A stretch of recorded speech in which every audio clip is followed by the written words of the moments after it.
जय हिंद फ्रेंड्स, मेरा नाम अजीत सिंह और ये मेरा यूट्यूब चैनल है दद्दा की खरी खरी। आज मैं आपको एक सिंपल किस्सा सुना रहा हूँ। नो मैसेज कुछ नहीं, सिर्फ प्योर सिंपल किस्सा गोई। आज ना मैं फेसबुक पे ना छोटे छोटे वीडियोस नहीं आते, वो देख रहा था। तो एक वीडियो में एक पंजाबी सिंगर जो है वो पंजाब की मतलब शेर गबरू लड़कियाँ वहाँ जाके कोई कार साफ़ कर रही है, कोई मतलब ऐसे लेबर के काम कर रही हैं वहाँ कनाडा अमेरिका में, कोई सड़क पे सफाई कर रही है, कुछ को लाड़ी चला रही थी, ऐसे इस टाइप के लेबर टाइप के खूब मेहनत वाले काम, कार धोना, कार वॉश में, ये सब कर रही थी। And he was very proudly telling कि देखो हमारी लड़कियाँ कनाडा में आके कारें धो रही हैं। खैर साहब चलो, एक और वीडियो देखा, उसमें वो एक लड़का था, वो बता रहा था कि कैसे एजेंट ने उनको मैक्सिको भेज दिया, मैक्सिको से फिर उन्होंने वो मैक्सिको के जंगलों में 10-10 दिन, 15-15 दिन, 20-20 दिन जो है बिना खाए पिए, कोई रास्ता बताने वाला नहीं, कुछ नहीं, और ऐसे वो किसी मतलब वहाँ पे एक इनको और पुराना पंजाबी बंदा मिला, उसकी उम्र थी 45-50 साल, पर उसका बहुत बुरा हाल था, उससे चला भी नहीं जा रहा था। फिर वहाँ पे माफिया ने 15-15 लाख रुपए इनसे मांगे, जिन्होंने तो 15 लाख दे दिए उनको उन्होंने रास्ता पार करा दिया, फिर अमेरिका में जाके पकड़ लेते हैं। मतलब वो अपनी बहुत एक भयानक दर्दनाक स्टोरी सुना रहा था कि कैसे वो इलीगली अमेरिका में प्रवेश करते हैं और 15-20-25 लाख रुपए लगा के अमेरिका जाते हैं। उसमें से आधे से ज़्यादा 70-80% तो पकड़ लिए जाते हैं, वापस डिपोर्ट कर दिए जाते हैं, 25-30 लाख रुपये उनका बर्बाद हो जाता है। कुछ 10-20% जो हैं, 40 लड़के हैं तो मान लिए 4-5-7 जो है अमेरिका पहुंच जाते हैं। कुछ वहाँ पहुंच के अरेस्ट हो जाते हैं, तो उनको ना जैसे जानवरों को टैग नहीं पहनाया जाता है, पैर में टैग टूग पहना देते हैं, कहीं जा नहीं सकते, आ नहीं सकते, उनकी मर्जी के बिना, मतलब you are always being watched, इस टाइप की स्टोरी थी। तो तब मुझे ना एक बहुत मज़ेदार किस्सा याद आ गया, एकदम ट्रू स्टोरी, आँखों देखा किस्सा। तो तब हम लोग यहाँ जालंधर में रहते थे, तो one day we had a invitation from our neighbourhood, हमारे बगल से एक रिश्ता एक इन्विटेशन आया कि साहब वो रिश्ता है। तो पता लगा कि वो उनके बेटे की शादी है और एकदम सिंपल मैरिज, 2 ही 4 लोग इनवाइटेड थे, I was one of them. तो हम वहाँ गए, तो वहाँ पे वो मुर्गे तल के आ रहे थे। अब हमारा एक ही काम था, मुर्गे खाए, वहाँ डांस हो रहा था, उन्होंने डांसर्स बुला रखी थी, 2 घंटा डांस देखा था हम वापस आ गए।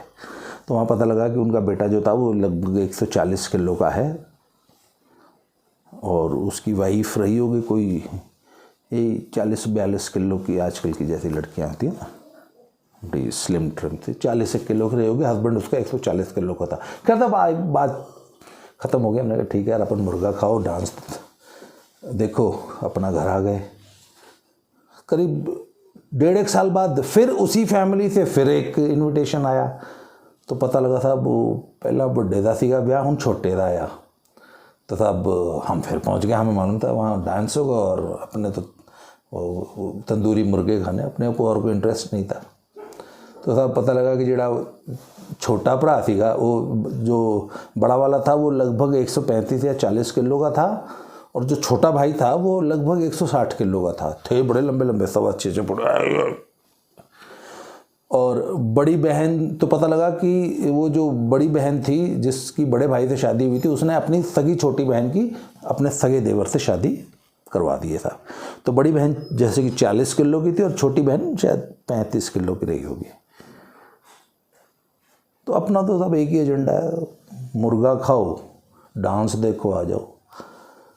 तो साहब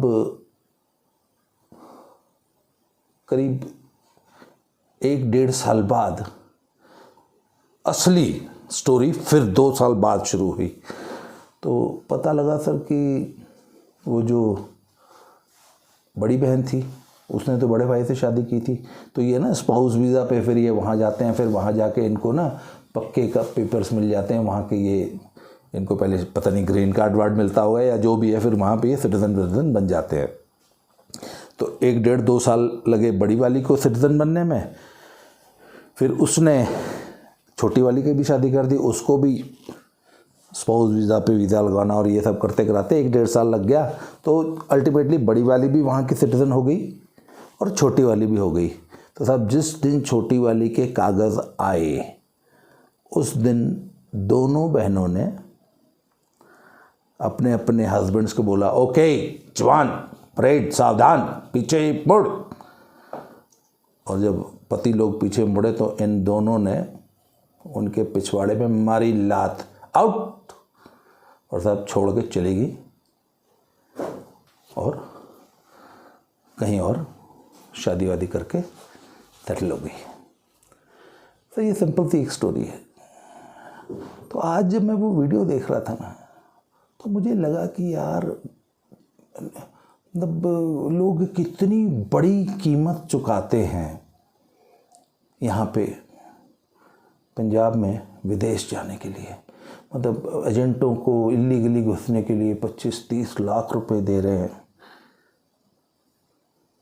उसके बाद भी वापस डिपोर्ट होके वापस आ रहे हैं। मतलब एक लड़की सिर्फ वहाँ की सिटीजनशिप हासिल करने के लिए, पक्के कागज हासिल करने के लिए किसी से शादी कर लेती है, उसके साथ साल 1.5 साल 2 साल उसकी बीवी बन के रहती है और फिर एक दिन लात मार के चली जाती है। मतलब उसने उससे शादी की ही थी वहाँ की सिटीजनशिप के लिए। And what price she paid for that? She was sleeping with that guy. 2 साल तक उसके साथ उसके बिस्तर पे सोई है सर, वो बीवी बन के सिटीजनशिप के लिए। फिर अपने तो अपने किया, अपनी छोटी बहन को भी इसी धंधे में लगा के, अच्छा फिर ठीक है वहाँ जाके सिटीजन बन गई, वहाँ किसी और से शादी कर ली होगी। सर बात सोच के देखिए ना कि विदेश जाने की ललक कितनी बड़ी है और उसके लिए हम कितनी बड़ी प्राइस पे करने को तैयार है। सर इतनी ललक और इतनी बड़ी प्राइस और इतना डिटर्मिनेशन, कितना बड़ा दिल कड़ा करता होगा आदमी यार कि I am going to marry 140 kilo का आदमी, मैं 40 किलो की, मेरा पति 140 किलो का, उसके साथ मैं 2 साल उसकी बीवी बन के रहूँगी। उसने अपने खुद को दिल को समझाने में कितना टाइम लिया होगा, कैसे उसने दिल को समझाया होगा। तो सब सवाल वही है कि भैया इतनी मेहनत, इतना पैसा, और वहाँ जाके भी कोई वहाँ राजगद्दी नहीं भोगते, वहाँ फूलों की सेज नहीं लगती। सुबह 6 बजे उठ के काम पे भागते हैं, रात को 9 बजे आते हैं, एकदम कुत्ते की तरह काम करते हैं, मशीन की तरह, तब जाके किसी तरह सर्वाइवल होता है। तो व्हाट आर वी डूइंग? हम कर क्या रहे हैं? ये पंजाब के लोगों को ये समझ में क्यों नहीं आ रहा? आज की स्थिति ये है साहब कि पंजाब के कॉलेजेस, यूनिवर्सिटीज़ खाली पड़ी हैं। मैं लॉकडाउन की बात नहीं कर रहा, लॉकडाउन से पहले हमारे यहाँ एक पंजाब जालंधर में एक बहुत नामी गिरामी कॉलेज है, खालसा कॉलेज। उसमें कभी 2200 स्टूडेंट्स पढ़ते थे, एडमिशन नहीं होता था, बड़ी मुश्किल से बच्चों का एडमिशन मिलता था। आज वहाँ सीटें खाली रहती हैं। पंजाब के सारे गवर्नमेंट स्कूल्स की, गवर्नमेंट कॉलेजेस की 60 to 70% सीट्स खाली होती है। क्यों? क्योंकि पंजाब का हर बच्चा 12th करने के बाद 15 से 20 लाख रुपया लगा के विदेश जा रहा है स्टडी वीज़ा के नाम पे और पढ़ रहा है। इसीलिए मैं हमेशा कहता हूँ कि Punjab is a dead state. जिस राज्य का, जिस समाज का, जिस देश का यूथ, जिस देश में समाज में यूथ ही नहीं है, और जो यूथ है वो यहाँ पे इसलिए है, जैसे रेलवे प्लेटफॉर्म पे लोग होते हैं ना, आप रेलवे प्लेटफॉर्म पे किस मानसिकता से रहते हैं कि यार मुझे तो 2 घंटे मेरी ट्रेन आएगी, मैं चला जाऊँ, मैं तो यहाँ 2 घंटे टाइम पास कर रहा हूँ अब यहाँ इस वेटिंग रूम में। पंजाब का यूथ पंजाब में एक वेटिंग रूम की तरह इस्तेमाल कर रहा है। और आज पंजाब में अगर आपको कोई यूथ दिख रहा है तो वो सिर्फ अपने वीज़ा की इंतज़ार कर रहा है कि मेरा तो वीज़ा आने वाला है, मैं चला जाऊँगा। कोई पंजाब का यूथ कोई नया उद्यम नहीं लगा रहा, कोई एंटरप्रेन्योरशिप नहीं है, कोई नई फैक्ट्री नहीं लग रही पंजाब में। हाँ, कोई इंडस्ट्री की एक है वो दूसरी लगा देगा।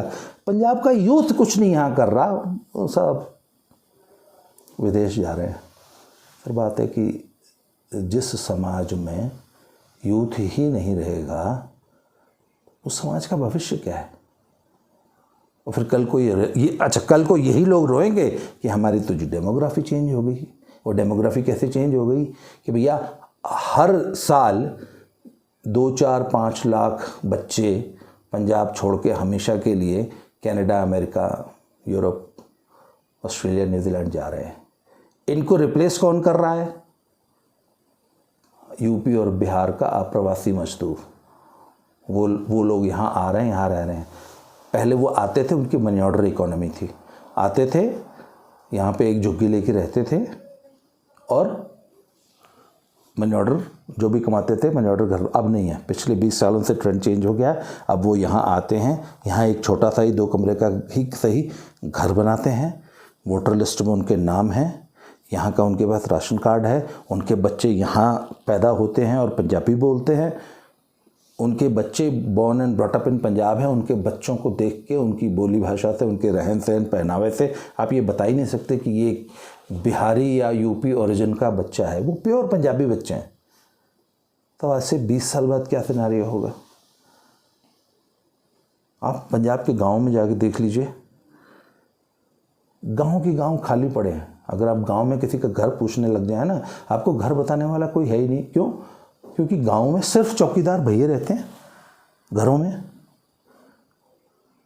इतनी बड़ी विशाल महलनुमा कोठी बना के उसमें ताला लगा रखा है, पीछे एक कमरा बना रखा है और उस कमरे में एक अप्रवासी मजदूर को अपने परिवार के साथ उसको टीवी और कूलर लगा के दे रखा है। भैया रोज़ खोलो, रोज़ हमारे घर की साफ़ सफाई करो, ताला लगा दो। सब ये है पंजाब की आज की स्थिति।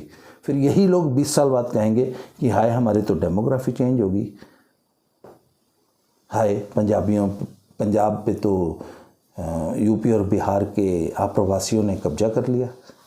अब हर साल 5 लाख अगर बंदा जा रहा है, 2 करोड़ की तो पॉपुलेशन है, 2.5 करोड़ की पूरे पंजाब की, तो आज से 20 साल बाद क्या हाल होगा? तो मुझे लगता है कि पंजाबी समाज को इस पर विचार करना चाहिए कि ठीक है, आप पंजाब सेटल हो रहे हैं, पीछे से आप वहाँ कनाडा सेटल हो रहे हैं, पीछे से पंजाब का क्या होगा? पंजाब को कौन संभालेगा? क्योंकि आपका बेटा जो वहाँ पैदा होगा वो तो यहाँ आएगा नहीं। बुजुर्ग हैं, आज हैं, कल नहीं रहेंगे। फिर आज से 20 साल बाद who is going to look after your properties? ये जो बड़े बड़े आपने आलीशान घर बनाए, उनको कौन, किसके लिए बना रहे हो? आखिर ये पंजाब का होगा क्या? ये पंजाब के यूथ को, पंजाब के समाज को इस पर विचार करना चाहिए। ये आज ऐसे ही बैठे बैठे एक बात दिमाग में आ गई। आज के लिए इतना ही। Thank you very much.